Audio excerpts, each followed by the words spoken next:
Good evening and welcome to all for this our next session of Narmada valley culture. मैं आदरणीय मेधा जी से विनती करता हूँ, कल का हमारा सेशन बहुत अच्छा हुआ क्योंकि कई सारे लोगों के मुझे बाद में मैसेजेस भी आए, तो ये बड़ी खुशी की बात है। और मैं रिक्वेस्ट करता हूँ हमारा नेक्स्ट सेशन जो है उसकी शुरुआत करें। जी, सेशन स्टार्ट करने से पहले I would request everyone please अपने वीडियो और ऑडियो को ऑफ कर लीजिए क्योंकि बीच में डिस्टरबेंस होता है तो फिर लिंक चला जाता है। सर स्क्रीन विजिबल है? यस, विजिबल है बिल्कुल। Okay, so good evening everyone. Let's start with our today's session of architecture along Narmada River. So rivers as an important element of urban geographical environments influencing and confining the urban structure morphology have been a vital part in the emergence of societies. Rivers characterize not only a primary circumstance for growth and development of many settlements, but they also affect the artistic quality of urban forms as well as the functionality and sizes of cities. Rivers have many functions like providing connection between landscapes and communities, and they also gather people around the same idea for a creative and sustainable environment. So how a city and river system works, first of all. Rivers have a major role in shaping the development of cities since all the major cities over the world are originated by the banks of river. These river systems are not only used for irrigation, drainage, and supply of water, but they also have a close relationship with the social fabric of urban life. The river introduces a dynamic element in the cityscape of the city. तो basically what happens is कि किसी भी सभ्यता की शुरुआत जो है पूरे दुनिया भर में हम लोगों ने देखा है, अपने देश में भी देखा हुआ है कि कोई भी जो नेचुरल वाटर बॉडी है उसके अलोंग ही शुरू होती है। तो सबसे पहले जब इंसान ने क्या किया कि रिवर तक पहुंचने के लिए प्रॉपर एक्सेसिबिलिटी क्योंकि बहुत ज्यादा जरूरी थी, क्योंकि एक वहां पे साइड में एरोजन होता है, काफी उबड़ खाबड़ सरफेस रहती है। तो जब उन लोगों ने अपने छोटे छोटे सेटलमेंट स्टार्ट किए रिवर के अलोंग, तो उन्होंने सबसे पहले घाट को डेवलप करना शुरू किया कि इजी एक्सेस हो पाए, वो पानी भरने के लिए या जो भी उनको डेली रिक्वायरमेंट के लिए पानी की जरूरत होती है उसके लिए इजीली पानी तक पहुंच सके। तो this conversation between the human accessibility and water is very important. तो कहीं भी अगर आपने देखा होगा पहले नदी होती है, नदी से लगा हुआ घाट होता है और घाट के साथ में टेम्पल्स होते हैं। इन सब के बाद में तो like we are seeing in the pictures as well, ये एक जनरल मॉर्फोलॉजी है। इसके बाद में फिर बाकी की सिटी शुरू होती है। तो whatever came along the palaces और forts, then the houses of general public. तो ये सारी चीजें पूरी तरह से वाटर बॉडी पे ही डिपेंडेंट होती हैं। तो इसलिए आर्किटेक्चर में किस तरह से डेवलपमेंट हुआ थ्रू आउट नर्मदा रिवर, ये आज हम लोग समझने की एक कोशिश करेंगे। तो this is a basic map जो टूरिज्म मैप है और मध्य प्रदेश का।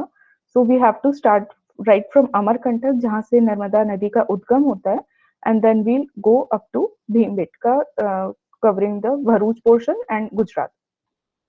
तो first of all we'll start with Amarkantak. It is situated at an altitude of 1000 meters. Amarkantak is a well-frequented Hindu pilgrimage center, which is popularly known as Tirthraj or the King of Pilgrimages. It is surrounded by three mountain ranges, Vindhya, Satpuras, and Maital.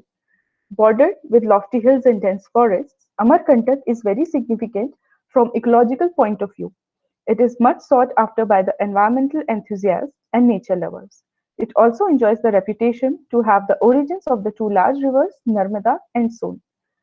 Uh, Begler visited this town in 1873 and reported that Amarkantak was always crowded with pilgrims who pay a visit either on the way to Jagannath Puri or after returning from there. Begler identified Amarkantak with Amrakut, which finds a mention in the Meghdut of Kalidas as well. तो अमरकंटक की importance जैसा अपन इतने पहले के दिनों में discuss करते आ रहे हैं, this is very important place with respect to Narmada river, क्योंकि रिवर का ओरिजिन ही इस जगह से होता है। The area of Amarkantak was coming under Vindhyachal. According to tradition, this Vindhyachal area was included in the kingdom of Ayodhya. The history of the area highlights a great association with famous Rishi Munis. Kapila Muni, Bhrigu Rishi, and Markandeya Rishi had ashrams over here. It is also said that Pandavas stayed here and gained spiritual benefits during their exile. After about 3000 years of Mahabharata, Adi Shankaracharya was born in 788 AD and consecrated on the banks of Narmada river. He founded Pataleshwar Mahadev in Amarkantak at the origin of Narmada from the bamboo clumps. This place is known as Surajkund today. तो सबसे पहले हम लोग start करेंगे with group of monuments at Amarkantak. जिन लोगों ने हमारा कल्चरल डायनेस्टी वाला कोर्स ऑलरेडी अटेंड किया हुआ है they must be knowing about it, but जो लोग नए हैं कंप्लीटली उनके लिए I will be explaining it again. तो इट इज सेड कि नर्मदा का ओरिजिन जो है वो सूरजकुंड नाम की जगह से हुआ, जो कि पुराणों में मेंशन है. उसके अलावा आज की डेट में जब हम देखते हैं तो नर्मदा उद्गम मंदिर जो है वहां पे भी एक कुंड बना हुआ है और उसके आसपास 22 मंदिर बने हुए हैं जिसे भी नर्मदा उद्गम स्थल कहा जाता है. तो ये जो हम पुराने सेट ऑफ टेम्पल्स देख रहे हैं यहाँ पे जो बिल्कुल रस्टिक कंडीशन में है, they are the group of monuments at Amarkantak. और द लेफ्ट पोर्शन में ये जो बिल्कुल व्हाइट कलर के स्ट्रक्चर्स हमें देखने को मिल रहे हैं, these are the Narmada Udgam temples. तो hardly 100 meters का difference भी नहीं है, you just have to cross the road and go to that side. तो इतने कम distance पे ये दोनों तरह के temples बने हुए हैं. They belong almost to the same period, लेकिन इनके architectural pattern में काफी difference है. So starting with the group of ancient temples, this group has many temples within a compound maintained by Archaeological Survey of India. The largest one is known as Karnamat. Traditionally, this temple is ascribed to Raja Karn Daharia, King Karn of Dahala, who supposedly ruled over Amarkantak.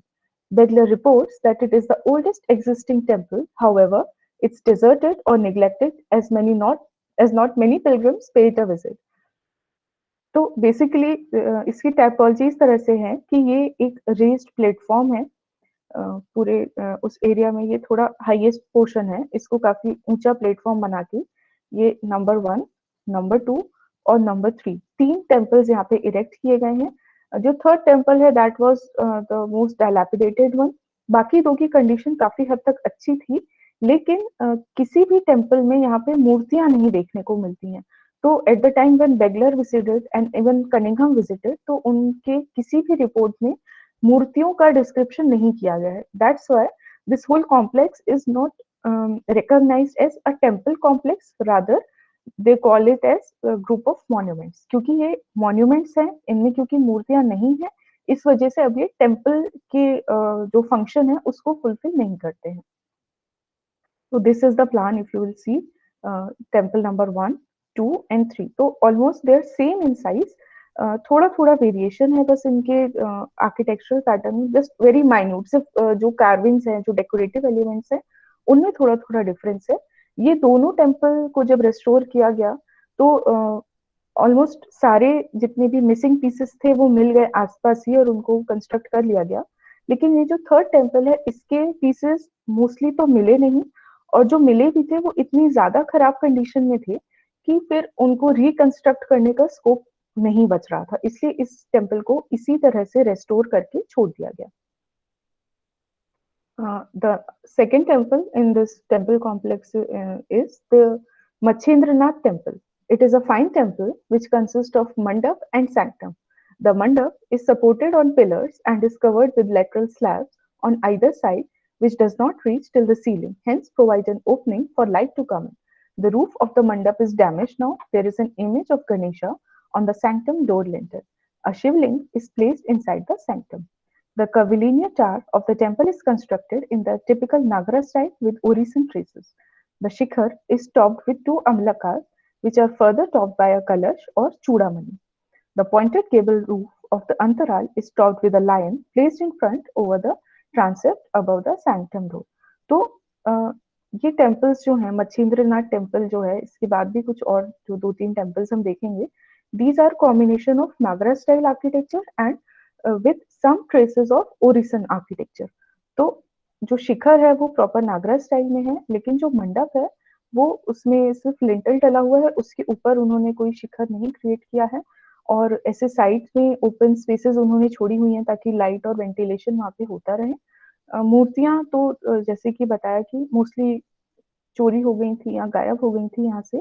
तो local लोगों ने, क्योंकि इस पूरे group of monuments को एक उनको religious purpose से देख रहे थे वो लोग, तो उन्होंने यहाँ पे एक शिवलिंग की स्थापना बाद में जब रेस्टोरेशन हुआ उस वक्त दोबारा से कर दी। Next is the Pataleshwar temple. This one is also dedicated to Shiv, as it is constructed slightly below the ground level, hence called as Pataleshwar. In execution and style, it is very similar to the previous temple. The only exception is its mandapa roof, which is executed in a pyramidal shape. तो जैसे हमने पहले temple को देखा कि शिखर तो था यहाँ प्रॉपर नागरा स्टाइल में। Very sorry for to disturb you. Yes Ashwini sir. Tillu ji, please stop your presentation, बीच में इस तरह से प्रेजेंट मत कीजिए। Yes ma'am, please please present again, please start the presentation again. फिर से शुरू करना है सर? नहीं, हाँ, अभी का जो स्लाइड है वहां से। Okay okay fine. ओके, तो आई रिक्वेस्ट एवरीवन, प्लीज आप लोग बीच में यस यस कोशिश यस, करिए कि आई डिस्टरबेंस ना विल हो। Take care. या यस सभी ओके लोग अपना ऑडियो वीडियो जो भी है वो कृपया बंद रखें। अभी तो बाकी सबने बंद रखा है, फिर भी बीच में ऐसा ना हो, इसकी कृपया सभी ध्यान रखें। ओके। तो coming back to the topic, जैसे हम लोगों ने देखा PPT Machchhendranath PPT temple on में। नहीं हुआ, प्रेजेंटेशन ऑन नहीं हुआ है। सर वो तो ऑन ही है। नहीं, वहां आप नीचे जाइए, फिर से एक बार प्रेजेंट नाउ के उधर देखिए, वहां आपको रिज्यूम ऐसा दिखाई देगा, उसके ऊपर क्लिक कीजिए।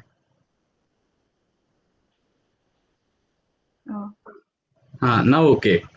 ओके या please continue, sorry for all. Okay. So जैसा हमने देखा कि मच्छेंद्रनाथ टेम्पल में जो शिखर है वो तो नागरा स्टाइल आर्किटेक्चर को ही रिप्रेजेंट कर रहा है, लेकिन जो रूफ है वो कम्प्लीटली फ्लैट स्लैब है।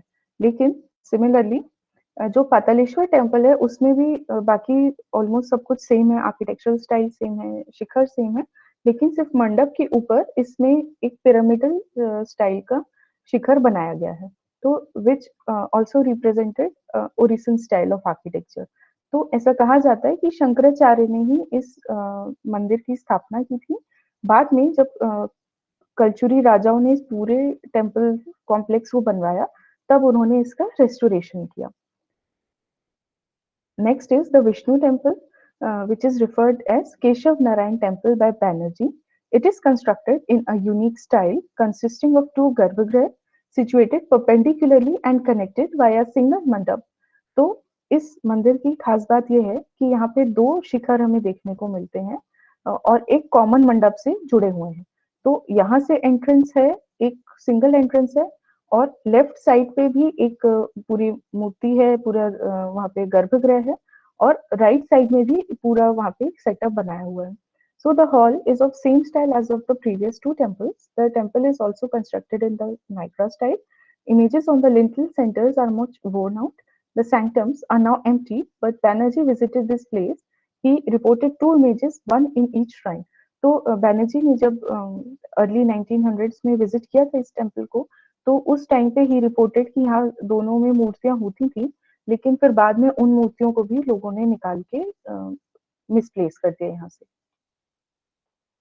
उसके बाद ये पंचमठा मंदिर है, ये भी बहुत छोटे छोटे सेट ऑफ टेम्पल्स हैं। तो यहाँ पे भी मूर्तियां तो नहीं मिली, लेकिन फिर इनका रेस्टोरेशन करके इन सबके अंदर लोकलाइट्स को क्योंकि इम्पोर्टेंस बनाए रखनी थी इस जगह की, इसलिए बाद में उन्होंने लोकल जो मूर्तियां थी उनकी स्थापना इन सारे मंदिरों में कर दी। ये बॉटम पिक्चर में जो हम देख रहे हैं सूरज कुंड, ये कहा जाता है कि सबसे पहले इसी कुंड को नर्मदा उद्गम के रूप में माना जाता था। यहाँ पे ही वो बैम्बू क्लम्प होता था, बैम्बू का झुरमुट होता था, जिसके बारे में अपन फर्स्ट और सेकंड डे पे बात कर चुके हैं। The another group of temple is the Narmada Udgam temples of Amarkantak. So this is very important in the sense of evolution of architecture, क्योंकि इस एक सिंगल टेम्पल कॉम्प्लेक्स में हमें ऑलमोस्ट 10 सेंचुरीज का evolution देखने को मिलता है। So I have arranged it chronologically. आप इसको देखते जाएंगे तो आपको भी समझ में आता जाएगा कि किस तरह से टेम्पल्स का evolution हुआ है। So the first set of temples, ये जो दोनों मंदिर हैं, त्रिपुर सुंदरी और दुर्गा माता मंदिर, ये एक साथ एक सिंगल प्लिंथ पे बनाए गए हैं, and these temples are said to be the oldest one in this complex. as the construction technique is very, very simple. According to legends, it is said that this complex was earlier having only two small shrines built by the local priest for worshipping, as the cultural temples nearby were not accessible for the locals and was meant for the royal families only. तो major सबसे पहले जब भी हम लोग इस जगह को विजिट करते हैं तो यही क्वेश्चन आता है कि लेस देन 100 मीटर के डिस्टेंस पे दो इतने बड़े बड़े ग्रुप ऑफ टेम्पल्स बनाने की क्या जरूरत आ पड़ी थी। तो जैसा हमने पहले वाले ग्रुप में देखा, ये सेट ऑफ टेम्पल्स जो था, this was use only for the royal family. जो कल्चुरी डायनेस्टी थी, उनके रॉयल लोग जो थे, सिर्फ उनके यूज के लिए था। इसलिए फिर जो लोकल लोग थे, उन्होंने उससे ही थोड़ी सी दूर पे अपने खुद की पूजा अर्चना के लिए अपने सेट ऑफ मंदिरों को बनाना शुरू कर दिया। तो इसलिए इतने कम डिस्टेंस पे दो अलग अलग सेट ऑफ टेम्पल्स हैं। And these set of temples मतलब आपको देख के ही समझ में आएगा, they are very humble in terms of their size, their architecture, और बहुत ही छोटे स्केल पे बनाए गए हैं। रादर जो दूसरा सेट ऑफ टेम्पल्स हम लोगों ने पहले देखा, they are having a huge monumental scale. So this was the first temple that has been made in 10th century. Next आता है 8 एक जैसे मंदिर हैं। उसके बाद में ये जो classic Nagara style of architecture हम लोगों ने पढ़ा है, उसको रिप्रेजेंट करते हैं। तो इसमें आते हैं नारायण मंदिर, गोरखनाथ मंदिर, अन्नपूर्णा माता मंदिर, विष्णु मंदिर, लक्ष्मी नारायण मंदिर, रोहिणी माता मंदिर, श्री सूर्य नारायण मंदिर और श्री कार्तिकेय स्वामी मंदिर। तो ये भी काफी छोटे छोटे मंदिर हैं। इनकी मतलब जो आप सोचिए कि डोर हाइट जो है, that is less than 2 feet. तो इतने छोटे से एंट्रेंस इसमें दी हुई है, और इसके थ्रू ही फिर मतलब लोग अंदर नहीं जा सकते हैं, बाहर से ही झुक के दंडवत प्रणाम कर सकते हैं। सिर्फ जो पंडित हैं वो बस थोड़ा बहुत देखरेख का काम करते हैं, साफ सफाई का। बाकी ये इतने ज्यादा छोटे मंदिर हैं कि इनके अंदर घुसना इज नॉट मच पॉसिबल। फिर इसके बाद में डेवलप हुआ द एडवांस्ड नागरा फॉर्म, तो जिसमें कि ये ट्विन टेम्पल्स आए, नर्मदा और अमरकंटेश्वर मंदिर।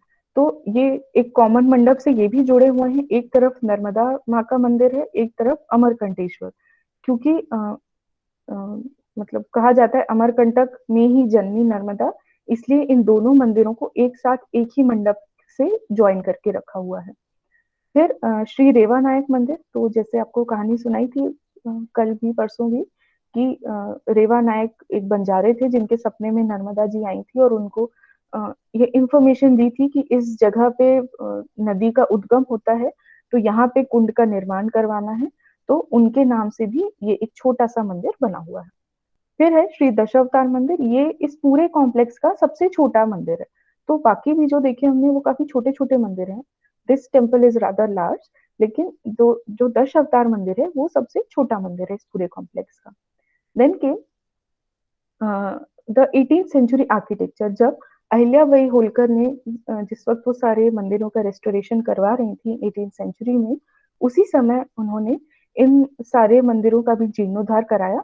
और अपने, क्योंकि पैटर्न यही चलता था कि जब जो राजा या रानी पावर में होगी, वो उस एरिया के जिस भी एरिया में वो है, उस मंदिर जगह के मंदिरों का रख रखाव, रेस्टोरेशन जो भी है, जितना भी वो कर सकते हैं, वो करवाने के साथ में अपने नाम के कुछ मंदिरों का भी निर्माण कराते थे। तो अहिल्याबाई होलकर ने श्री घंटेश्वर महादेव, श्री सिद्धेश्वर महादेव, श्री शिव परिवार मंदिर, श्री राधा कृष्ण मंदिर और श्री 11 रुद्र महादेव का निर्माण कराया। तो मोर और less they are all same as per the architecture. सिर्फ जो 11 रुद्र महादेव का मंदिर है, इसका शिखर थोड़ा सा टिपिकल है, बट बाकी सबका 99% आर्किटेक्चरल पैटर्न सेम है। इसके बाद में आता है 1920 सेंचुरी आर्किटेक्चर। तो श्री बंसेश्वर महादेव और श्री राम दरबार मंदिर, जब 1920s में रीवा के राजा ने इस पूरे कॉम्प्लेक्स का फिर से, तो 18th सेंचुरी में तो अहिल्याबाई ने रेस्टोरेशन कराया, अपने मंदिर बनवाए। फिर 19th सेंचुरी में दोबारा जब रीवा राजा ने रेस्टोरेशन करवाया, तो उन्होंने फिर से इन अपने नाम के 2 मंदिरों का कंस्ट्रक्शन करवाया, जो कि फिर इंस्पायर्ड थे काफी कुछ मुगल आर्किटेक्चर से, क्योंकि उस वक्त तक काफी इंस्पिरेशन आ चुका था आर्किटेक्चर में उस तरह से। तो ये बंसेश्वर महादेव और श्री राम मंदिर। और आखिरी मंदिर इस पूरे कॉम्प्लेक्स में है श्री राम जानकी मंदिर, जो कि अभी रिसेंटली 2000s में ही कंप्लीट हुआ है। मतलब 1998 से लेके 2000 के बीच में ये कंप्लीट हुआ है। तो इस पूरे टेम्पल कॉम्प्लेक्स में सिर्फ 22 छोटे छोटे मंदिर हैं और हमें इतना बड़ा पूरा ट्रांसफॉर्मेशन देखने को मिलता है। तो ये गेट जो है ये भी रीवा राजा के टाइम का बनवाया गया है। उन्होंने पूरा उसको कॉम्प्लेक्स को अच्छे से कवर करवाया था वॉल्स के थ्रू, फिर ये गेट बनवाया था और पूरे जितने भी टेम्पल्स हैं उनको अच्छे से क्लीन करा के, तो that is being maintained till now. फिर ये तो हुई अमरकंटक की बात। अब हम चलते हैं मंडला पे। तो Mandla is situated in a loop of the Narmada river which surrounds it on three sides, and for 15 miles between Mandla and Ramnagar, Madhya Pradesh, the river flows in a deep bed unbroken by rocks. The Narmada is worshipped over here, and many ghats have been constructed on the banks of the river. The Gadha Mandala was ruled by independent kings of different dynasties, including Madhvi Gond Raja and Kalchuri Hehya Vanshi. तो मंडला में भी ये दोनों dynasties ने continue किया rule करना, कल्चुरीज जिनको हैया वंशी भी कहते थे और गोंड राजा। तो बेसिकली गोंडवाना रीजन जो है उसमें गोंड्स की कैपिटल हुआ करता था Mandla. According to the official documents from 875 AD to 1042 AD, the Mandala region was ruled by the Kalchuri kings. Even today, the temples and monuments built by the Kalchuri kings are the main in this region. Kukarra Mutt of Tindori district is believed to have been built by Kalchuri king Kokala Dev around 1000 AD. Mandla was called Mahishmati Nagari before 1500 AD as confirmed by Alexander Cunningham. तो एक इसमें थोड़ा सा contradiction ये है कि माहिष्मती जो हम लोग सुनते हैं, जो बाहुबली मूवी में भी आप लोगों ने रेफरेंस देखा होगा, तो that Mahishmati area was termed along the Narmada river only. Cunningham ने दो जगहों को आइडेंटिफाई किया है उस नाम से, पहला तो मंडला और दूसरा महेश्वर। तो महेश्वर के पास में भी ये एक जगह है और दोनों जगहों में सिमिलैरिटी ये है कि दोनों में ही सहस्त्रधारा नाम से रीजन बने हुए हैं। मतलब जैसा अपन ने कल डिस्कस किया था कि नर्मदा नदी काफी छोटे छोटे स्ट्रीम्स में होके बहती है इन जगहों से, तो यही सेम फिनोमिना हमें मंडला में भी देखने को मिलता है और महेश्वर के पास में जो सहस्त्रधारा है उसमें भी देखने को मिलता है। तो इन दोनों जगहों को पहले माहिष्मती के नाम से कहा जाता था। अब कौन सा ज्यादा ऑथेंटिक है, हो सकता है कि ये पूरा एक ही रीजन होता हो या फिर दोनों में कुछ कुछ डिफरेंस हो, ये ऐसा 100% कंफर्म नहीं है, but both have been named as Mahishmati. So from 1742 AD, the dominance of Marathas began to increase over Mandla, and in 1781, the entire Gadha Mandala region came under the Marathas of Sagar. Shankar Shah and Raghunath Shah were born in the palace of Mandla. It came under the suzerainty of the Bhosle kings of Nagpur in 1799.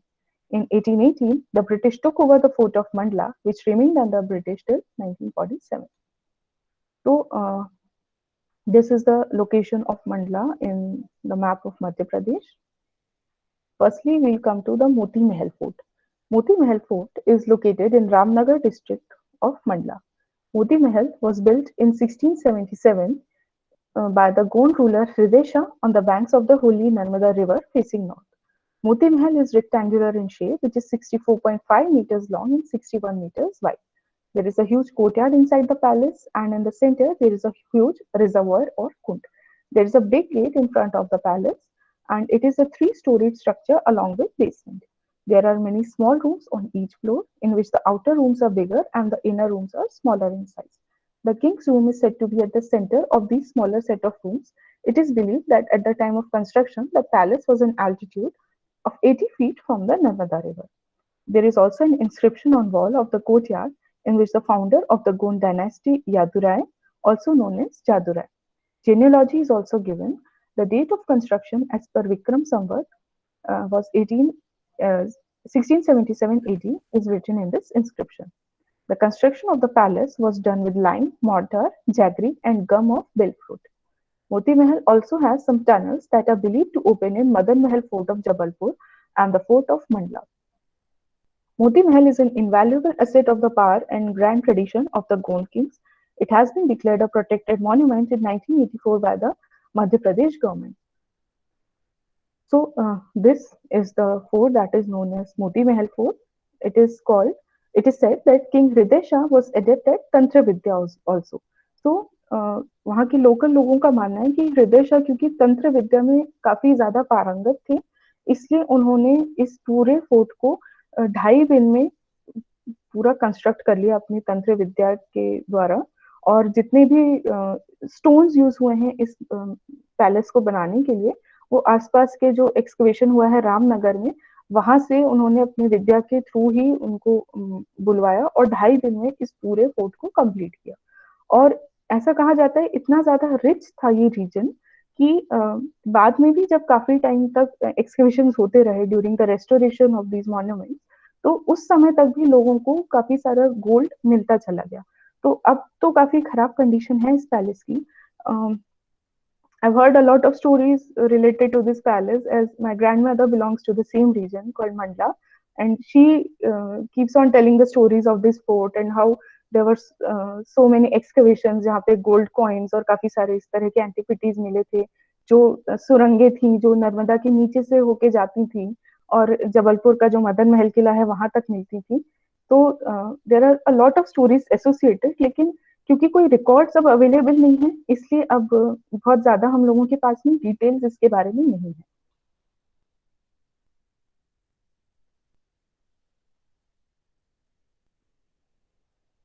Next is the Vishnu temple. At a distance of 30 meters from Moti Mahal is located the Vishnu temple, which was built by the Queen Sundari Devi of King Hridaya. The temple is built in Panchayatana style. There are small chambers in each corner of the temple and open veranda in the center. The temple was built by artisans named Dayaram and Bhagirath. This temple is dedicated to Lord Vishnu and it holds idols of Lord Shiv, Ganesh, Surya and Mother Durga in addition to Lord Vishnu, but there is no statue in the temple anymore. This has also been declared a protected monument. तो क्योंकि हम लोगों को पूरा reason cover करना है, it's a huge reason, पूरा 1300 kilometre से ज्यादा का एरिया कवर करना है नर्मदा का, जिसमें सारे इंपॉर्टेंट टेम्पल्स और पैलेसेस आते हैं। तो इसलिए I won't be going in detail, I just be giving you brief insight कि किस तरह के स्टाइल ऑफ आर्किटेक्चर हुआ करता था पूरे रीजन में। तो जैसे देखा, अमरकंटक से शुरू होके जबलपुर तक पूरा कल्चुरी और गोंडवाना का ही मेजर रूल रहा है, इसलिए major type of architectural style is Gondwana and Kalachuri only. तो बस ब्रीफ में हम लोग टेम्पल्स और पैलेसेस के नाम और उनसे रिलेटेड थोड़ी इंफॉर्मेशन को एक्सप्लोर करेंगे। नेक्स्ट कम्स राय भगत कोठी Ramnagar. This koti is situated at a short distance from Moti Mahal. It was built by King Hriday Shah for his Diwan Rai Bhagat. That is why it is called Rai Bhagat ki Koti. It is also known as Mantri Mahal. This palace is contemporary to Moti Mahal and Vishnu temple. The palace is south facing and the entrance of this palace is made up of marble. तो ये जो gate दिख रहा है हम लोगों को छोटा सा, मतलब पिक्चर में छोटा सा दिख रहा है, it's a huge gate, but this has been made up of marble. And on the roof of the entrance there are beautiful paintings. कुछ बची हुई हैं, काफी कुछ तो रेस्टोरेशन के टाइम पे भी डिस्ट्रॉय हो गई थी, उसके पहले भी वैंडलिज्म इतना ज्यादा है इस एरिया में कि ज्यादा पेंटिंग्स अब देखने को नहीं मिलती हैं। सिमिलर पैटर्न है, आउटर साइड पे बड़े कमरे होते हैं, इनर साइड में छोटे कमरे होते हैं, सेंट्रल पोर्शन जो है वहाँ पे पानी का कुंड होता है और किचन वगैरह जो था वो बाहर की तरफ में, कभी भी अंदर उसके साथ में नहीं बना हुआ है, बाहर की तरफ में बना है। ये सारे जितने हैं ये सारे प्रोटेक्टेड मॉन्यूमेंट्स ही हैं और आर्कियोलॉजिकल सर्वे ऑफ इंडिया के अंडर में आते हैं। Next is the Rani palace, also known as Begum palace of Ramnagar. Rani's palace is located about 3 kilometers from Moti Mahal. It is also known as Begum Mahal or Paghelan Mahal. This palace is also contemporary to Moti Mahal and Rai Bhagat's Koti. Rani Mahal was built for the Chimney Queen by Raja Hriday Shah. तो राजा हृदय शाह की रानी का नाम chimney था, उनके लिए इस महल को बनवाया गया था, इसलिए चिमनी रानी का महल भी कहा जाता है और बघेलन का महल भी कहा जाता है। ये भी 3 स्टोरीड स्ट्रक्चर है और मोस्टली इसमें मुगल स्टाइल आर्किटेक्चर की इन्फ्लुएंस दिखाई पड़ती है along with the Gondwana style of architecture. और एक्सटर्नल जो पोर्शन है इस पैलेस का उसमें एक स्टेपवेल भी दिखाई पड़ता है, ये जो पिक्चर में हम देख सकते हैं, नीचे जाने का रास्ता है, यहाँ पे बावड़ी है और भी कई सारी बावड़ी थी, लेकिन जब बरगी डैम का कंस्ट्रक्शन हो रहा था उस वक्त जो वाटर का कैचमेंट था, जो डिस्टर्बेंस होने की वजह से तो काफी सारी बावड़ी और काफी सारे मॉन्यूमेंट्स जो हैं वो पानी के अंदर चले गए, डिस्ट्रॉय हो गए उसकी वजह से। तो अब कुछ ही बावड़ी यहाँ पे देखने को मिलती हैं। पैलेस की कंडीशन अब काफी खराब है, but still it is a protected monument. Next is the Mandla fort. So this was also built by Gond kings and is also known as Mandla Fort or King Narendra Shah's fort. This fort is located near the confluence of the holy Narmada River and Banjar River. तो नर्मदा नदी की ही tributary है बंजर नदी। तो जिस जगह पे इन दोनों नदियों का मिलना होता है उस जगह पे मंडला फोर्ट को बनाया गया था।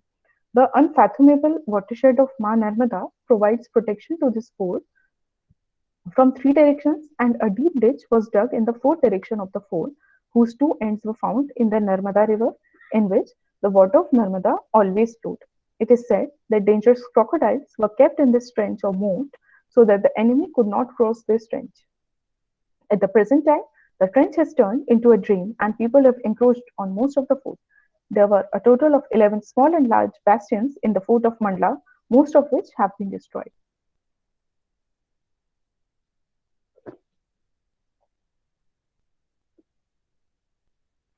Another one is the Satkanda Palace.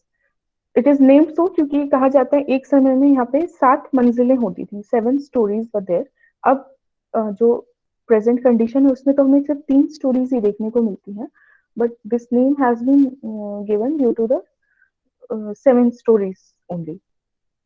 तो ये भी पूरी तरह स्टोन, लाइम और मोर्टार का ही बना हुआ है। छोटे छोटे चेम्बर्स हैं, डोम्स इसमें दिए हुए हैं, और अभी ये भी पूरी तरह से एएसआई के अंडर में है, लेकिन काफी खराब कंडीशन में अभी भी है। तो why am I telling you this कि what is the condition of these structures is because we like if any one of you is capable, जो कोई भी अगर हेल्प कर सकते हैं या फिर किसी की कोई इस तरह से पहचान है, तो I would really like to take the initiative of restoring these forts, because these are very priceless kind of structures that we are having, लेकिन due to the negligence they are really dilapidating in a very fast rate. तो सबसे पहले हमने देखा अमरकंटक, फिर Mandla, third is Jabalpur which is the largest city along Narmada. The city of Jabalpur is the headquarter of the division, district and tehsil of the same name in the state of Madhya Pradesh. Sprawled across the Vindhyan ranges, and the modern metropolis itself stands on a rock basin about 9.6 kilometers from the Narmada River and around 22 kilometers from the world famous marble rocks at Bheda Ghat on the river.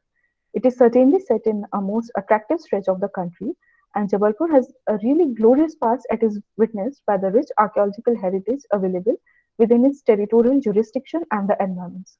तो naturally कितना rich है जबलपुर, ये हम लोगों ने कल के session में पूरी तरह से देखा कि यहाँ पे कितने सारे प्लांट फॉसिल्स, डायनासोर फॉसिल्स और भी कई सारे फ्लोरा एंड फौना के अलग अलग टाइप के फॉसिल्स हमें मिले हैं. Similarly, this is also rich in history and archaeological importance. So the origin of Jabalpur goes back to ancient times. It was then known as Tripuri and was governed by Haya rulers. The ancient Indian epic of Mahabharat has references to his city. It became a part of the Great Mauryan and the Gupta empires. In AD 1875, it was taken over by the Kalchuri dynasty, who made Jabalpur their capital. In the 13th century, the Gond seized it and made it their capital. तो almost 9th century से 13th century तक यहाँ पूरा Kalachuri dynasty ने rule किया. 13th century के बाद में गोंडवाना रीजन के जो गोंड राजा थे उन्होंने इस पे कॉन्कर करा और इसको अपना कैपिटल बनाया. तो इनका भी ऑलमोस्ट 3 सेंचुरीज तक पूरा रूल चला. 16th सेंचुरी में फिर गोंडवाना जो था वो अपने पीक पे था. Almost at the time of 17th century जब रानी दुर्गावती ने लड़ाई हार गई अपनी, जो आखिरी लड़ाई जब वो हार गई थी मुगल एम्परर अकबर के साथ में, उसके बाद में फिर कुछ टाइम तक मुगल्स के अंडर में था, बट वो काफी शॉर्ट ड्यूरेशन थी और उस ड्यूरेशन में कोई भी ऐसा major construction of any structure was not seen. तो कोई ऐसा मेजर डेवलपमेंट नहीं हुआ था उस ड्यूरेशन में गोंडवाना के बाद में, इसलिए मोस्टली इग्नोर कर दिया जाता है जो मुगल टाइम पीरियड था जबलपुर का, और सीधे we switch to the Marathas. तो मराठा टाइम पीरियड जो था 1789 से लेके 1817 तक का, जब तक ब्रिटिश ने ओवरटेक नहीं किया तब तक मराठास के भी काफी सारे स्ट्रक्चर्स यहाँ देखने को मिलते हैं, और ट्रेडिशनल वाड़ास से लेके उनके टेम्पल्स और काफी और भी बिल्कुल ट्रेडिशनल मराठा आर्किटेक्चर हमें देखने को मिलता है। फिर ब्रिटिशर्स ने जब 1817 में टेक ओवर किया तो उन्होंने मराठास को डिफीट करके इस पूरे एरिया में नए तरह का अपना आर्किटेक्चर को इन्वॉल्व किया। ऑल्दो ये पूरा जो शिफ्ट है ये नर्मदा से दूर होता गया, क्योंकि इनिशियली जब कल्चुरी डायनेस्टी थी वो बिल्कुल नर्मदा के किनारे थी, वहां से थोड़ा डिस्टेंस पे आए फिर गोंड्स, उसके बाद थोड़ा और डिस्टेंस पे आए मराठास, जो आज जबलपुर का सेंट्रल पॉइंट है, हनुमान ताल एरिया जिसे कहा जाता है। और हनुमान ताल के बाद में जो पूरा नया एरिया है जो ब्रिटिशर्स के टाइम पे डेवलप हुआ, सिविल लाइन्स और उसके आसपास का एरिया, जिसे कि हेडक्वार्टर्स भी कहा जाता था, वो नर्मदा से ऑलमोस्ट 25 टू 28 किलोमीटर दूर शिफ्ट हो गया। तो gradually we keep on moving far from Narmada. So, coming to the major temple of this region, the oldest and the major one, the Chauसठ Yogini temple. तो सबसे पहले हम लोग इसको देखेंगे। This village, the Bheda Ghat village, is situated at the confluence of Narmada and a small stream locally known as Saraswati. Immediately above the confluence of Narmada and Banganga, the fork of rocks rise into a small circular hill. On top of this hill is the ancient temple of the extinct cult of Chauसठ Yogini, which was constructed during the reign of Kalchuri dynasty and was mainly made with local granite. Placed topographically at the highest point amongst the surroundings, the position of this temple is unique and commanding. तो जैसा कल अपन ने discuss किया था कि ये पूरा reason जो है भेड़ा घाट और लम्हेटा घाट का, ये पूरे रीजन को यूनेस्को की फाइनल लिस्ट में जगह मिली है। तो इसी रीजन में आता है ये चौसठ योगिनी मंदिर भी, जो कि अपने आप में काफी वैल्यूएबल है as per the terms of architecture and archaeology. काफी सबसे अच्छा प्रिजर्व्ड जो चौसठ योगिनी टेम्पल है पूरे देश में, वो इसे ही माना जाता है। So initially, there was a small temple of Matrikas that was constructed originally in 1st century AD when the Kushans ruled over this region. Then in 7th century, during post-Gupta and at the beginning of Kalchuri period, the original temple was extended as evident from the analytical study of the existing structures. The present shape of the temple came into existence when Yuvraj Dev I, the Kalchuri ruler, came to power in 915 AD. तो काफी सारे phases में इस temple का भी construction हुआ है. There are very few temples dedicated to the Yogini cult, out of which the one at Jabalpur is the largest and have 81 Yoginis instead of 64. तो basically कहा जाता है 64 योगिनी मंदिर, लेकिन जब इस मंदिर के जो सर्कुलर पोर्शन है, जो पिक्चर में बैकग्राउंड में देखने को मिल रहा है, यहाँ पे जब हम काउंट करते हैं तो there are more than 81 yoginis present over here. More than 81 because initially they had 81, फिर बाद में जब रेस्टोरेशन हुआ इस मंदिर का, जब बेगलर ने आके इस टेम्पल की कंडीशन देखी और इसको रेस्टोर करना चाहा, when he came first, when Beglar visited Jabalpur, तो इस तरह की कंडीशन थी। जो टॉप राइट पिक्चर में देखने को मिल रहा है, पूरा खराब कंडीशन में था। मूर्तियां मैक्सिमम, ये पूरा स्ट्रक्चर गिर जाने की वजह से टूट गई थी काफी ज्यादा। कई लोग मूर्तियों को उठा के अपने अपने घरों में ले गए थे। तो Beglar did a wonderful job. उन्होंने इस पूरे रीजन से जितनी भी उस टाइम पीरियड की मूर्तियां मिली, उनको उन्होंने कलेक्ट किया, इस पूरे सर्कुलर पाथवे को उन्होंने फिर से कंस्ट्रक्ट करवाया और उसमें सारी मूर्तियों की स्थापना करवा दी गई। तो एक ये भी मान्यता है कि जो 64 योगिनी के मंदिर बनाए जाते थे वो आम प्रजा की पूजा के लिए होते थे, और जो 81 योगिनी का मंदिर होता था वो सिर्फ रॉयल फैमिली के यूज के लिए बनाया जाता था। तो 81 योगिनी का मंदिर पूरे देश में सिर्फ एक ही है। ये लेफ्ट में जो हमें दिख रहा है, ये गर्भगृह में जो मूर्ति है उसकी फोटो दिख रही है। इसमें भी काफी ज्यादा डिटेलिंग हमें देखने को मिलती है। एक छोटा सा ये प्रोसेशन का दृश्य है इसमें, कि नंदी पे बैठ के शिव और पार्वती जा रहे हैं, मतलब शिव बारात के साथ में जा रहे हैं। नीचे यहाँ पे देवता गण जो है वो नृत्य कर रहे हैं, और आसपास में और भी यहाँ पे देवता के स्कल्पचर्स बने हुए हैं जो कि सेलिब्रेशन के मोड में ही दिखाई पड़ रहे हैं। So these kind of sculptures are very rare in this country, and hence they need to be protected in all costs. So, for example, I have taken a few sculptures of the yoginis, जो श्री ताकरी योगिनी, श्री एंगिनी योगिनी, श्री महिषासुर मर्दिनी और श्री फणींद्री योगिनी। तो इन योगिनियों की क्या importance है, basically ये पूरी life size structures हैं, almost 5.5-6 feet ऊंची मूर्तियां हैं ये सारी, और इनके डिटेल्स जो है इतनी बढ़िया तरह से बनाए गए हैं कि हमें तुरंत इनसे एक तरह का अट्रैक्शन होता है कि we can connect with the sculpture immediately. So next in this segment is the Lakshmi Narayan Mandir near Jabalpur. This temple is not widely visited क्योंकि ज़्यादा लोगों को इस बारे में पता नहीं है, थोड़ा दूर पे है ये मेजर जो सिटी है जबलपुर की उससे. But the if you will see the temple architecture, that is purely Gondwana style. इसमें domes का यूज किया गया है, बाकी गोंडवाना फीचर्स का यूज किया गया है, एकदम नर्मदा नदी के किनारे बना हुआ है. This picture I have click standing at the temple. तो एक ही पॉइंट से खड़े होके, सेंटर पॉइंट पे खड़े होके एक तरफ घूम के पिक्चर ली तो ये मंदिर दिखाई पड़ता है, और दूसरी तरफ घूम के पिक्चर लो तो ये नर्मदा नदी दिखाई पड़ती है. So this is very close to the river. और यहाँ पे ऐसे इस तरह के शिवलिंग बिल्कुल स्ट्रेट लाइन में अरेंज किए हुए हैं. एंड पे नंदी है, दोनों एंड्स पे नंदी है. तो this is also a very unique kind of arrangement which we see over here. The fourth city which we will be exploring is Hoshangabad.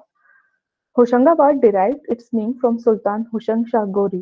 Narmadapur was its erstwhile name.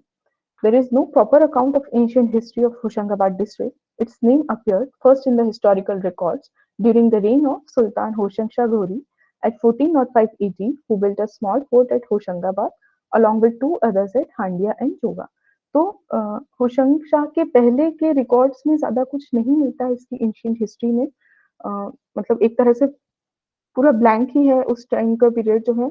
The city existed by the name of Narmadapur, लेकिन कुछ major यहाँ पे activity जो है उसके बारे में कोई मेंशन नहीं मिलता है. होशंग शाह ने आके जब यहाँ पे अपना एक छोटा फोर्ट बनाया और उन्होंने फिर गोंडवाना के साथ में जो एक्सपीडिशन स्टार्ट किए, तो उसमें कई सारे फिर उन्होंने टेम्पल्स, मतलब हमें फिर उसके बाद में ही टेम्पल्स और जितने भी मुगल आर्किटेक्चर से इंस्पायर्ड स्ट्रक्चर्स हैं वो सब देखने को मिलते हैं. तो बेसिकली ये वाला रीजन भी जो है ये मेजरली गोंडवाना किंगडम के अंडर में आता था, लेकिन उस टाइम पे गोंड्स का क्योंकि कैपिटल जबलपुर और मंडला में शिफ्ट होता रहता था, इसलिए फिर होशंगाबाद में कोई मेजर कंस्ट्रक्शन नहीं हुआ. तो होशंगाबाद में now will be going more back in time. अभी तक हम लोगों ने फर्स्ट सेंचुरी तक का टाइम पीरियड देखा. Now near Hoshangabad there are few hills known as Adamgarh Hills. So now we'll see the rock art. So the rock art, that is paintings and carvings on natural rock formations, is one of the earliest forms of creative expression and a universal phenomena among prehistoric societies. An instrument of communication rather than simply art, it is an assemblage of material culture which provides a glimpse into the lives of people who painted them. Art is a powerful tool to express oneself, and rock art is a window into the prehistoric mind as the paintings reflect imagination, creativity, emotion, and tenderness. Rock art is the primary source to study the culture, rituals, traditions, and lives of prehistoric societies. In a multidisciplinary approach, scientists attempt to date the paintings while artists seek the meaning behind them. So the Adamgir Hills are situated 2 kilometers south of Hoshangabad town near the Narmada River. The rock shelters were discovered by Manoranjan Ghosh in 1922 CE. Further research was carried out by D.H. Gordon and other archaeologists like Mitra, Silverart, Brown, and Hunter. There are around 18 rock shelters in Adamgarh. 11 have visible paintings, and others have faded with time and some due to vandalism by tourists. The shelters contain mostly miniature paintings, and shelter number 10 is extremely important because of the superimposition of paintings from different periods. तो इस तरह की paintings यहाँ पे दिखाई पड़ती हैं. बहुत ज्यादा डिटेल नहीं है यहाँ के paintings, but still they are very prominent. The paintings are simple, less artistic, and in most cases without any details of physical proportion. Painted in red, dark brown, shadowy brown, and white, the human figures are painted merely in outlines, while animal figures have a little more detailing. The activities of human beings and animals have been exceptionally trapped on the walls, which can be well compared with several paintings in Australia, South Africa, eastern Spain, and South America. Besides battle scenes, riders on horseback, soldiers with bows and arrows, quiver and scabbard, there are paintings of several animals like oxen, monkeys, horses, fish, peacocks, and in one case, a giraffe as well. Depictions of trees have also been found, but the lack of details make the identification process very difficult. So after the Adamgarh Hills, we come to the Sethani Ghat in Hoshangabad. This is a major attraction in Hoshangabad city is because of the religious significance. This is situated on the holy river Narmada. Sethani Ghat, located at Hoshangabad, is one of the largest ghats in India. The ghats attain festive look during Narmada Jayanti, when devotees from across the corner converge on the ghats and diyas are floated in the river. The ghat attained the name from Janaki Bhai Sethani, a noble lady who built the ghat.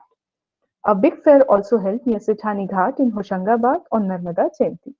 तो मतलब you will be amazed कि कितना quickly जो है वो style of architecture पूरे इस reason में शिफ्ट हो रहा है कि just now, just 2-3 kilometers ago, we are having the rock shelters, rock paintings, और just उससे कुछ दूरी पे ही हमें ये 18th सेंचुरी आर्किटेक्चर भी देखने को मिलता है. तो ये घाट काफी फेमस है क्योंकि यहाँ पे जो नर्मदा की आरती होती है, महा आरती जिसे कहा जाता है, ये काफी बड़े लेवल पे की जाती है. और ऐसा कहा जाता है कि इस जगह पे स्नान करने से जो इस नदी की मेडिसिनल पावर्स हैं, उससे काफी सारे जो स्किन डिजीज हैं, उनसे people get rid of. Next in this segment is Pachmadi again. So, as Dr. Jean Klotz said, the father of Indian rock art and my guru, Dr. V.S. Wakankar, had discovered several hundred painted shelters, mainly in central India, and attempted a broad survey of the rock paintings of the whole country and prepared a chronology of the paintings based on the content style and superimposition. The most important of these discoveries is Bhimbetka near Bhopal in Madhya Pradesh, which has one of the largest concentrations of rock paintings in India. तो ये जो पूरा reason है basically ये होशंगाबाद का Pachmarhi basically is a sub district which comes under the major Hoshangabad district only. तो पचमढ़ी, इसके बाद में भीमबेटका भी, ये सारे अराउंड 50-60 किलोमीटर्स के रेडियस में ही है and they all come under the Narmada basin only.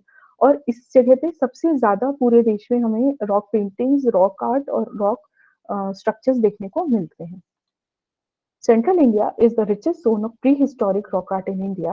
The highest concentration of rock art sites is situated in the Satpura, Vindhya, and Kaimur hills.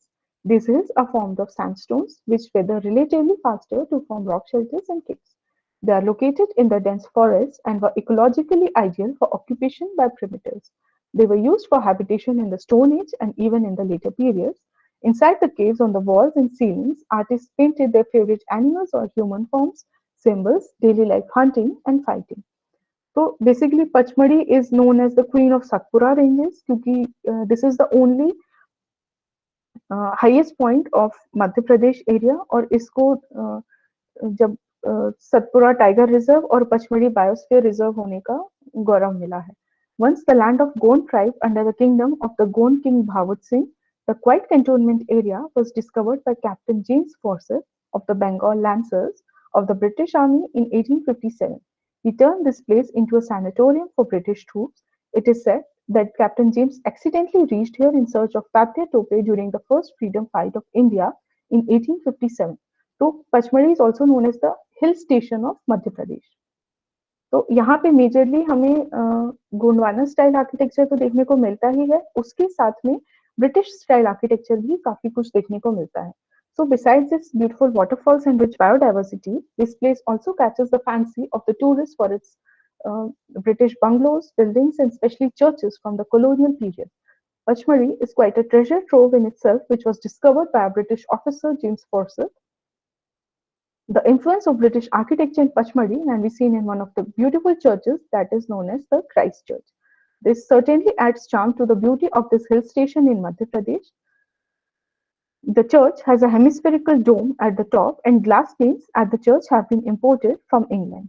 तो इस चर्च के जो ग्लासेस थे, they have been imported from England and they are still in a very great condition. मतलब इसमें apart from a slight vandalism जो बाहर से लोग थोड़ा बहुत vandalize कर देते हैं, उसके अलावा कोई मेजर इशू अभी भी इनकी स्ट्रेंथनिंग में या इनकी जो जुड़ाई थी उसमें हमें अभी तक देखने को नहीं मिलता है. The glass panels look beautiful when the sun rays pass through them.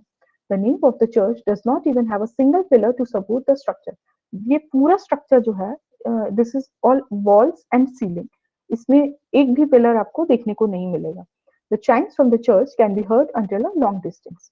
तो लोकेशन इस तरह की होने से आसपास मोस्टली ग्रीनरी है, जंगल है, काफी कम यहाँ की पॉपुलेशन है, इसलिए छोटी सी भी एक्टिविटी अगर होती है तो वो काफी डिस्टेंस तक सुनाई देती है, और जब इस चर्च की घंटी बजती है तो वो तो काफी ज्यादा डिस्टेंस तक फिर आवाज आती है उसकी. The Protestant Church of Christ, also known as the Christ Church, is a true blue colonial architecture of the British era. Built around 1875 by the British, this church's architecture is fascinating. Built on the Gothic lines, this church is a red sandstone structure with the sanctum sanctorum surmounted by a hemispherical ribbed dome. 12 stained glass panels adorning the walls and altar the present exquisite depictions of Christ's last journey and were imported from Europe. The glass presents a magnificent view when the sun rays fall on it. The nave of the church has been constructed without any single pillar. तो ये church है which you can see, it's a very beautiful church. काफी सारी इसमें अभी भी वो चीजें हैं जो डेकोरेशन एलिमेंट्स मंगाए थे ब्रिटिशर्स ने, जो ये ग्लास पैनल्स हम देख रहे हैं, ये सारे उसी एरा के हैं जो यूरोप से मंगवाए गए थे और आज भी they are in a fully functional condition. तो next we see the Pandav caves. तो बेसिकली इस जगह का नेम पचमढ़ी इसीलिए रखा गया क्योंकि इसे पांडव्स के साथ में एसोसिएट किया जाता है. तो there is a simple calculation कि 5 पांडव थे इसलिए पंच, और मढ़ी मतलब क्योंकि यहाँ पे जैसे ये रॉक केव्स शेल्टर्स हम देख रहे हैं, तो ऐसे 5 शेल्टर्स हैं यहाँ पे एग्जिस्ट करते हैं, तो therefore the name was given Pachmarhi. It is believed that the Pandavas during the period of exile took shelter in these caves. The caves are very small in size. The one which is comparatively bigger with enough air circulation and ventilation is called Draupadi Kuti or cave. The most congested and dark cave is called the Bhim Kotri. The Pandav caves are beautifully carved natural caves. So these are of the same timeline as the Pandav Leni caves in Nashik, Maharashtra. And it is also said कि महाभारत में एक जो story है कि अर्जुन का जो विवाह है वो नागपति के साथ में हुआ था, नागराज वासु की बेटी से, तो वो फोकलोर जो है वो भी इसी रीजन को डिपिक्ट करती है. These also resemble Buddhist temples. तो कुछ जगह पे मेंशन है कि ये पांडव से रिलेटेड थी. कुछ और एविडेंसेस जो आर्कियोलॉजिकल एविडेंसेस हमें मिलते हैं, they claim that the caves have been hewn by Buddhist monks. Different sources mention a different time of their creation. Some name the caves have been created as early as the 1st century AD. Others say that the caves were shaped in the 6th, 7th century or in the 9th or 10th century. When looking at the architecture of the facades, one of the later times seems more credible. The facade of each cave is adorned with several columns and pilasters with simple adornments. Caves are roughly carved, but they are attractive. One of the caves served for meditation. It has got a beautiful echo effect. One more cave was devoted to the Buddhist god of wealth, often named as Kuber.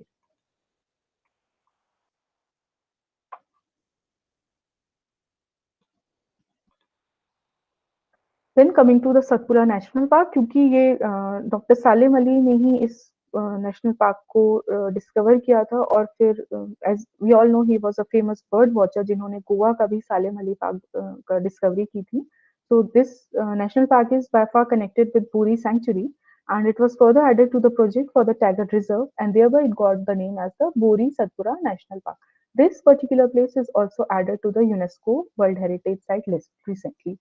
The park captivates the visitors with the unique landscapes of vastness of wildlife. So apart from being a wildlife sanctuary, यहाँ पे भी कुछ हमें structures देखने को मिलते हैं which belong to colonial period.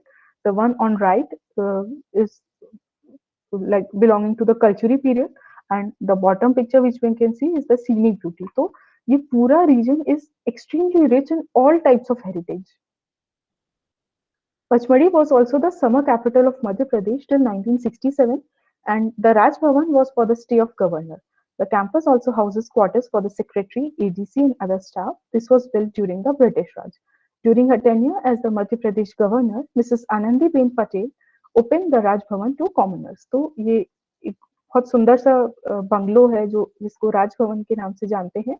तो ये this used to serve as Raj Bhavan, लेकिन फिर इसको बाद में आनंदीबेन पटेल ने नॉर्मल पब्लिक के लिए भी खोल दिया, एक पर्टिकुलर टाइम पे we can visit this place, और अभी भी इसमें कुछ ऑफिशियल काम होते हैं. So this coming next to the Chauragarh Fort, this is the third highest peak, and this was built by the King Sangram Shah of Gond dynasty. The sunrise scene here is breathtaking, and climbing 1,365 steps to reach the point makes it worth. During the festivity of Nag Panchami and Mahashivratri, devotees flock to Chauragarh temple in large numbers, giving up massive near about 2 lakh trishuls as offerings which are kept in front of the temple. तो ये जो हमें picture देखने को मिल रही है, तो यहाँ more than 2 lakh trishuls are offered to the Shiv ji की सब मानते हैं कि वहाँ त्रिशूल चढ़ाने से मन्नत पूरी होती है. ये मंदिर जो है ये भी पूरी तरह से गोंडवाना डायनेस्टी को बिलोंग करता है. बाद में इसमें इतने सारे एडिशन ऑल्ट्रेशन हुए हैं, इसके रेस्टोरेशन हुए हैं, इसलिए अब एग्जैक्टली जब हम इसको देखते हैं तो बहुत ज्यादा इसमें किसी एक स्टाइल ऑफ आर्किटेक्चर के रिजेम्बलेंस नहीं मिलती है. तो इसके साथ एक स्टोरी भी एसोसिएटेड है बेसिकली कि जब ऐसा कहा था कि जो राक्षस था भस्मासुर नाम का, जब उसने बहुत तप किया शिव जी को प्रसन्न करने के लिए, तो भगवान शिव ने उसको दर्शन दिए और कहा कि तुम जो भी चाहो मुझसे मांग सकते हो. तो Bhasmasur asked for the boon of immortality which was initially rejected by Shiva. Then he was asked कि आप कुछ और मांग लो. तो Bhasmasur asked for a very particular boon. He said to give him the power to turn anyone he touches to ashes. कि वो जिसके sir पे भी हाथ रख देगा वो बिल्कुल राख में बदल जाएगा. So the boon was granted.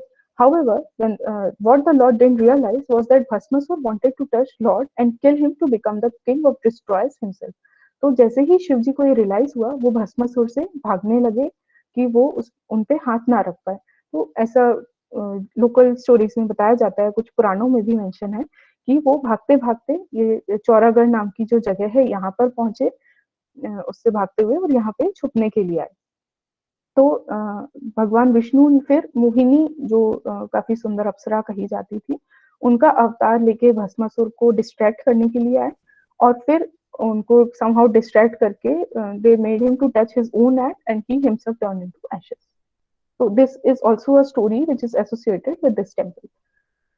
The same story is associated with this place known as Jatashankar as well. यहाँ पे कोई प्रॉपर मंदिर नहीं है, ये पूरा केव फॉर्मेशन है जिसको ही मंदिर का नाम दिया जाता है.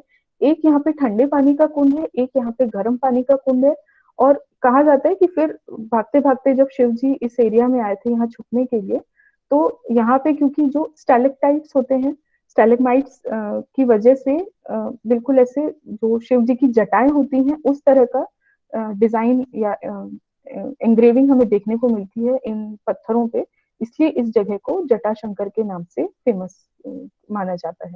तो बाद में एक छोटा मंदिर भी बनाया गया, लेकिन basically they were the set of caves only. Then I would also would like to see कि ये रजत प्रपात नाम से एक बहुत सुंदर पास में ही झरना है which is very thin and it is so beautiful कि वो देखने में बिल्कुल सिल्वर की तरह दिखाई पड़ता है. That's why it is named as Rajat Prapat. This is also one of the highest waterfall of this whole area and it altitude of 1100 meters. Now coming to the last segment, which is Bhimbetka caves for today. Excavations carried out at Bhimbetka have revealed occupational deposits ranging from the Acheulean to historical times. As to the art, the three main periods recognized by most Indian researchers, Mesolithic, Chalcolithic, and historical, are present on the shelter walls. The first impressions one has of the art have been graphically described. ये जो first impression है इसको describe किया गया है. If one visits a painted shelter, one is confronted with two types of drawings. One very clear, bright and fresh looking, while the others underlying them are faded, fragmented, and hardly visible. The fresh ones feature mainly bands of marching and fighting soldiers, cavaliers being chased and aimed at by the masked hunters, equipped with bows and arrows and barbed spears. In between these two types of figures, sometimes we find a third category. These are of long-horned cattle, other domesticated animals, and men engaged in activities which can be associated with the primary stage of civilization, which was the beginning of sedentary life. तो इस तरह के scene यहाँ पे बने हुए हैं. What is very peculiar in this scene कि बाकी पूरे जितना भी हम देख रहे हैं इस पेंटिंग को, यहाँ पे दो लोग मोस्टली आमने सामने खड़े हैं, either they are practicing war और they are in midst of a war. सबके हाथ में भाले हैं, स्वर्ड्स हैं, सारी सब लड़ाई का दृश्य यहाँ पे चल रहा है, इसमें बड़े जानवर भी इन्वॉल्व हैं।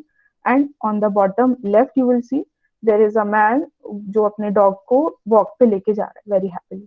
तो I mean I don't know what was the reason for this, maybe these are superimposed over one another, कि अलग अलग रीजन्स टाइम पीरियड में इनको बनाया गया, but there is so much of variety in a same small place. The significance of Bhimbetka is that there is widespread evidence from nearly all over India of the workmanship of the Homo erectus, the earliest human ancestor, in the form of Paleolithic tools. Direct and indirect evidences so far indicate the earliest presence of this ancestral form in the country approximately 160,000 years ago. तो ये सारे paintings जो आप देख सकते हैं, इस इन सबको डिराइव किया गया है भीमबेटका से ही, ये अभी भी इस कंडीशन में देखने को मिलते हैं। About 40 kilometers from Bhimbetka in the alluvial cemented gravels of the river Narmada at the site Hathnora, a cranium of the Narmada hominid was found along with a large number of lower Paleolithic tools. The evidences together suggest a high density of human occupation in and around the Narmada at a conservative estimate for the zone about 100,000 years ago. As all these discoveries have been made from alluvial gravels, they are secondary in nature and do not reveal where they were made and used. Primary sites are rare, and of the Old World, those of the Pleistocene age constitute less than 4% of the all discovered sites. So Bhimbetka is one such rare primary site. So from Maheshwar we'll be doing tomorrow. आज के लिए अपन इतने पे ही रोकते हैं, क्योंकि ये काफी बड़ा टॉपिक है, इसलिए इसको 2 दिन के लिए कंटिन्यू करना पड़ा था। So we'll end the session right here, and thank you everyone. Thanks a lot. Actually इसके पहले भी एक आपने बहुत अच्छा सेशन हमारा art and architectural heritage of India के इसमें जबलपुर और उससे जुड़े हुए कल्चरी और इसके टेम्पल्स के बारे में दिया था। हम वो भी ग्रुप में शेयर करेंगे ताकि जिनको भी और ज्यादा इंटरेस्ट है वो और उसको देख सकेंगे। यहाँ पर हरीश जी ने एक सवाल पूछा है चैट बॉक्स में, हाउ मच डिस्टेंस इज रजत प्रपात फ्रॉम होशंगाबाद? होशंगाबाद से थोड़े दूर पे एक्चुअली पचमढ़ी बायोस्फीयर रिजर्व है, पचमढ़ी में ही रजत प्रपात आता है। तो basically Pachmarhi is the sub district of Hoshangabad. तो that is around 40 to 45 kilometers from main Hoshangabad city. Okay, ma'am, from Panchmadi, what will be the distance approximately? No, it is in Pachmadi. Okay, it is in Pachmadi. It is in Pachmadi, yes. Okay, thank you. Okay.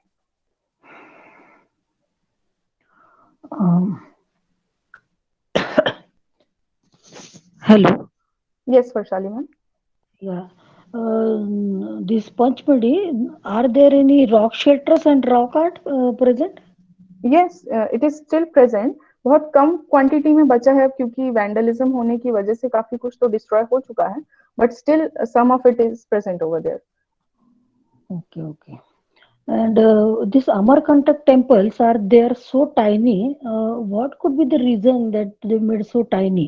Because if no one can even enter inside the temple, is there any particular reason, or we could study and find out? At the most that I have studied, इसका basic reason यही था कि क्योंकि पास में ही यहाँ पे जो royal family थे उसके लिए मंदिर बने हुए थे, तो दूसरे राजाओं ने आके क्योंकि वो उस मेजर टेम्पल कॉम्प्लेक्स को नहीं ज्यादा वेंडलाइज कर सकते थे, तो फिर बाद में जो भी राजा आते गए अपने नाम के मंदिर बनाते गए, या फिर लोकल लेवल पे जो भी पावरफुल आदमी हुआ उसने मंदिर बनवाए. तो because they wanted to give due respect to those group of monument, तो उनको क्योंकि आप आउटग्रो नहीं कर सकते कि वो they were the supreme kind of monuments present over there. तो उसका मेजर रीजन यही था कि हम मंदिर तो बनाएंगे, लेकिन हम जो बड़े मंदिर बने हुए हैं जो राजाओं ने अपने यूज के लिए बनाए थे उनको डिसरिस्पेक्ट नहीं देंगे और अपने में काफी छोटे स्केल में मंदिर बनाएंगे. Okay, that is the only reason. Yes, and the other reason is कि उनका पर्पस ये नहीं था कि हमें हर मंदिर में पूजा करनी है. उनका मेजर पर्पस ये था कि नर्मदा नदी का उद्गम है, इसके ही आसपास में हर तरह के भगवान को विराजमान होना जरूरी है। तो जैसे देवी अन्नपूर्णा का विराजमान कराया गया कि जो भी परिक्रमावासी हैं उनको कभी भी खाने की कमी ना हो, ये देखना अन्नपूर्णा देवी का काम है। तो मंदिर है वहां पे ताकि देवी सब कुछ देखती रहे, और जो भी देवता हैं वो परिक्रमावासियों को प्रोटेक्ट करके रखें। उनका मेजर पर्पस पूजा का नहीं था, मेजर पर्पस यही था कि वो नर्मदा नदी के आसपास में रहे। Okay, okay. And one more thing, is there any particular Sorry? is there any particular meaning for word moti? Moti is the pearl.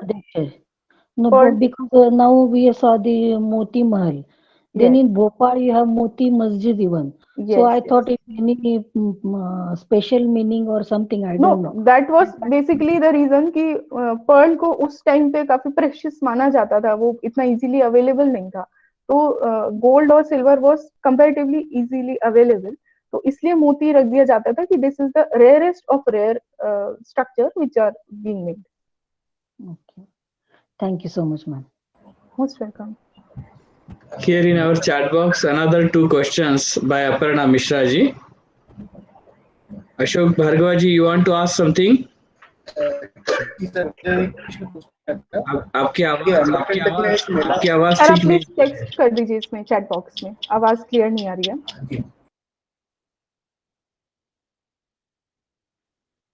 Yes, Aparna ma'am, I have not visited the Yogini temple at Hirapur in Odisha yet. I want to visit it, but अभी तक visit नहीं किया. But I have done a nice study of all the Yogini temples present all over India. तो literature wise पढ़ा हुआ है, लेकिन personally visit नहीं किया है अभी तक. The second one which you asked is, you mentioned 2 artisans, Bhagirath and Dayaram, as Shilpakars of Vishnu temple, which is very remarkable. Are their names inscribed like we see in Hoysala temple? Yes. तो इस मंदिर के जो entrance gate है वहां पे ही इसको inscription लगा हुआ है, जिन्होंने बनवाया उनका नाम और जिन्होंने बनाया जो आर्किटेक्ट्स थे, जो डिजाइनर्स थे, उनका नाम। तो this is very rare actually कि आर्किटेक्ट्स को कोई बहुत ज्यादा यूजुअली क्रेडिट्स नहीं दिया जाता है। तो दिस इज वेरी रिमार्केबल कि उस वक्त में भी उन्होंने इतना रिस्पेक्ट पे किया आर्किटेक्ट्स को कि उनका नाम इंस्क्रिप्शन में ही लगवाया। Ma'am, do you have a photograph of that? No, sadly that is demolished now, क्योंकि इतना ज्यादा vandalism है उस एरिया में कि like that's why I showed all these temples with a statement saying कि ये सारे जो भी temples या structures हैं ये these are very demolished condition right now. So that's why I mentioned it कि इतनी सारी important information जो थी वो lost हो चुकी है। तो but how I came to know about this has been mentioned in the gazetteer. तो गैसेटियर में क्योंकि ये मेंशन है without any photograph, so I had authentic information about it, इसलिए इसको मेंशन किया। कुछ पोर्शन बचा है अभी भी टूटा हुआ उस इंस्क्रिप्शन का, लेकिन वो फुल इंस्क्रिप्शन मिसिंग है अब। Thank you ma'am.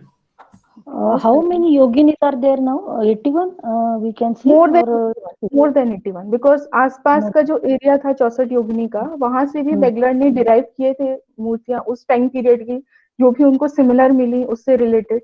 तो क्योंकि वहां पे उस वक्त कोई म्यूजियम को नहीं बनवाया गया था, तो ही फेल्ट कि सेफेस्ट जो रहेगा वो इसी टेम्पल कॉम्प्लेक्स में लाके रख दो ताकि उन मूर्तियों को भी ड्यू रिस्पेक्ट मिलती रहे।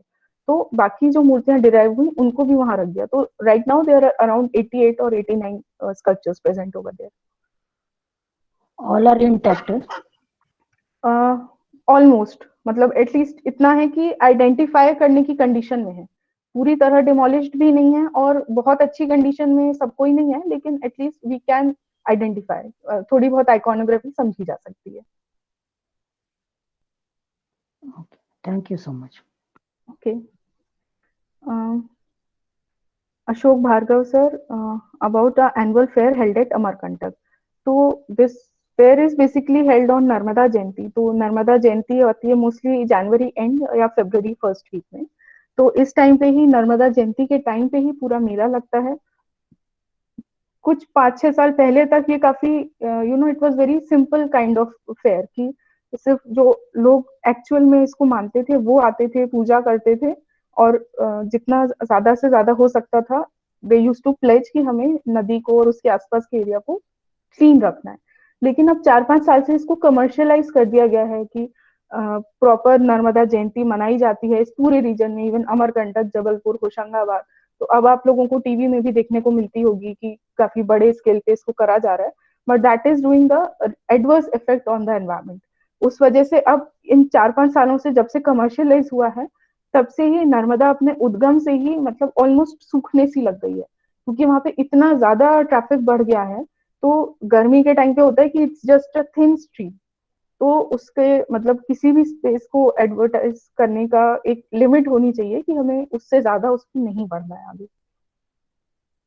उदित, व्हाई वर योगिनीज डिस्ट्रॉय? तो इट इज सेड कि कुछ जो मुगल इन्वेडर्स थे उन्होंने भी कोशिश की थी, लेकिन उस टाइम पे वो कंप्लीटली डिस्ट्रॉय नहीं कर पाए थे। जो मेजर रीजन था इस योगिनी टेम्पल के डिस्ट्रक्शन का वो ये था कि जो हाईएस्ट पॉइंट पे है वो सिचुएटेड, आज हम जो देखते हैं वहाँ पे स्टेयर्स बनी हुई हैं और इजी एक्सेस है, वो उस टाइम पे नहीं था। तो ड्यू टू नेग्लिजेंस वहाँ पे बिल्कुल पूरा ऐसे झाड़ झंकार खंडहर सा हो गया था। तो आपस में ही जो स्ट्रक्चर है वो एक दूसरे पे गिर के, कई सारे अर्थक्वेक्स भी आए, यहाँ पे अर्थक्वेक प्रोन रीजन है जबलपुर, तो उस वजह से मोस्टली नेग्लिजेंस की वजह से ही ये डिस्ट्रॉय हो गया। और इवन बेगलर ने जब रिस्टोर किया उसके बाद भी अराउंड 40-45 ईयर्स तक ये अनटच्ड था। ज्यादा जो भेड़ा घाट के अलावा लोग इसको उतना ज्यादा विजिट नहीं करते थे। रिसेंटली फिर जब एएसआई ने टेक ओवर किया इसको, उसके बाद से फिर लोगों ने यहाँ पे एक बड़े लेवल पे आना शुरू किया, और उन्होंने ही फिर यहाँ पे स्टेप्स वगैरह जब क्रिएट करवाए, फिर इस पे थोड़ी ज्यादा एक्सेसिबिलिटी बढ़ गई। Sriram sir is asking, which kingdom lasted long in this region? As we can see, Kalchuri, Gondwana, Mughal, Marathas. Also after 1984, ASI has done any more takeover of the sites in this region. तो mostly जितने भी ये regions थे starting from Kalachuri, ये भी around 3 to 4 centuries तक इन्होंने last किया। इनके बाद गोंडवाना आए 13 से 16 एंड और 17 के शुरुआत तक इन्होंने रूल किया। उसके बाद में मुगल्स का काफी छोटा पीरियड था, जबलपुर, अमरकंटक और मंडला में उतना नहीं था। होशंगाबाद और भोपाल की तरफ इनका ज्यादा टच था, तो यहाँ पे ज्यादा मुगल्स का डेवलपमेंट हुआ है। मराठास का जो था, क्योंकि नागपुर से पास पड़ता है जबलपुर, इसलिए जबलपुर, अमरकंटक, मंडला, इन सब जगहों पे मराठास का ज्यादा इन्फ्लुएंस था। और ब्रिटिशर्स ने तो फिर फाइनली पूरे एरिया को एक कंप्लीट नया लुक देने की कोशिश की, अपना हेडक्वार्टर्स बनाया उन्होंने जबलपुर को। इस वजह से काफी ज्यादा डेवलपमेंट हुआ उस टाइम पीरियड पे। हरीश जी ने पूछा है, are yogini temples UNESCO protected? Not yet, they come under ASI only. अभी रिसेंटली जो लिस्ट गई है यूनेस्को वर्ल्ड हेरिटेज साइट के लिए, जिसमें भेड़ा घाट और लमेटा घाट का भी नाम है, उसी रीजन में योगिनी टेम्पल आता है। तो अभी वो लिस्ट में क्वालिफाई नहीं कर पाया है, it has been gone for the final round. Were they destroyed due to invasions? Any evidence? No, they were not destroyed completely due to invasions, क्योंकि जो वहाँ के पुश्तैनी पंडित हैं वो भी बताते हैं कि जब मुगल सेना के सैनिक आए इसको डिस्ट्रॉय करने, पहले तो वो इतनी खड़ी चढ़ाई है उस पहाड़ की कि अभी क्योंकि सीढ़ी है इस वजह से हम इजीली एक्सेस कर पाते हैं, उस टाइम पे पहाड़ों, पत्थरों, पेड़ों के बीच से एक्सेस करना काफी मुश्किल था। तो समहाउ जब कैसे भी सैनिक पहुंचे वहां पे इसका डिस्ट्रक्शन के लिए, तो उसी वक्त समथिंग हैपेंड, वहां पे क्लाइमेटिक चेंजेस काफी ज्यादा हो गए, मधुमक्खियों ने उनपे हमला कर दिया, तो कुछ शुरू की योगिनीज को ही वो डिस्ट्रॉय कर पाए और फिर उन्हें तुरंत वहां से भागना पड़ा। तो मेजर डिस्ट्रक्शन उन्होंने नहीं किया है, मेजरली जो डिस्ट्रक्शन हुआ है वो अपने आप उसको निग्लेक्टेड कंडीशन में छोड़ देने की वजह से ही हुआ है। Ma'am, was it Mughal army? Yeah, sorry. Yes. Okay. Thank you, ma'am. Okay. The this inscription... Yogini temple. Yes. This Yogini temple here is older than that of Orcha temple. Yes, because this construction started in 1st century itself. तो कई batches में बना, ये पहले 1st century में जो Kushans जब rule करते थे उस टाइम पे, फिर 3rd 4th सेंचुरी में जब गुप्तास थे तब इसमें थोड़ा फर्दर डेवलपमेंट हुआ, और फाइनल मेजर डेवलपमेंट हुआ जब कलचुरीज ने किया 9th सेंचुरी में। Okay, and Orcha is later than that, huh? Or no, almost same time period होगा, I guess। जो लास्ट फेज था कलचुरीज वाला उसी टाइम पे है, I guess। Bobde sir, Orchha का time period? It's around 17th century. Yes, so that are very late. Okay, thank you so much. Okay, most welcome. The inscription is tentative list or final list. This is the final list. अभी इसको final शामिल नहीं किया गया है. This is just a list. पूरे दुनिया भर के देशों से जो लिस्ट जाती है उसमें इसको नॉमिनेट किया गया है. अब जो फाइनल मीटिंग होगी इसमें फिर फाइनलाइज किया जाएगा कि नए कौन से एडिशन होने हैं. Aparna ma'am has asked, no, I have not worked for the proposal for UNESCO tag for this temple, although I kept on being in touch with the local intact chapter and the authorities of Jabalpur for doing this. But the final, क्योंकि ये पूरा government काम है तो इसलिए ये government officials के द्वारा ही किया गया. Any particular reason why Jabalpur became important? तो जबलपुर को इनिशियली संस्कार धानी कहा जाता था. तो जो हम प्री हिस्टोरिक टाइम के भी पहले से देख रहे हैं कि ये नेचुरली इतना इम्पोर्टेंट है, इतना रिच है. उसके बाद में भी जब जितने लोग आते गए, and basically this is the first flat land of this whole Narmada basin. तो इसके पहले जो अमरकंटक है वो 1100 मीटर हाइट का पहाड़ है. उससे नीचे नीचे आते जाते हैं, फिर मंडला आता है, और जो सबसे पहला फ्लैट एरिया है वो जबलपुर है. तो जबलपुर इसलिए इम्पोर्टेंट बना काफी क्योंकि जो कनेक्टिविटी थी साउथ इंडिया से, basically Narmada river was considered as a border, कि नर्मदा के ऊपर जितना है वो नॉर्दर्न इंडिया और नर्मदा के नीचे जितना बढ़ता है वो सदर्न इंडिया. तो दैट वाज अ बाउंड्री, और इस पे सबसे बड़ा फ्लैट पोर्शन जबलपुर का ही आता है क्योंकि इसलिए जबलपुर में ही सबसे ज्यादा डेवलपमेंट हुआ. कर्णमठ is its oldest temple in India? No, I don't think so. Shri Ram ji, इसके बारे में कई सारे ये हो सकते हैं, क्योंकि ओल्डेस्ट टेम्पल कैसे हम कहेंगे, क्योंकि बाकी भी कई सारे लोगों ने उसके बारे में किया है. जैसे जैसे रिसर्च हुए हैं, अलग अलग लोगों ने अलग अलग ओपिनियंस अपनी दी है. जैसे हम सांची का भी बोलते हैं, सांची टेम्पल जो है उसको छोड़कर भी कई सारे लोगों ने और भी ये किए हैं. तो ये काफी सारा उसका ये हो सकता है. So okay, now the question is over. So with the kind permission of all of you, now we'll stop here. Thank you, thanks a lot मेधा जी. बहुत अच्छा सेशन रहा, और इतने कम समय में इतना कंप्लीट एरिया को ये करना, टच करना बड़ा मुश्किल है. फिर भी आपने बहुत अच्छा प्रयास किया. बहुत बहुत शुक्रिया. Thank you. Thank you ma'am. Thank you sir. Thank you, ma'am. Thank you, sir. Thank you. End करने sir session. Okay. Good night, sir.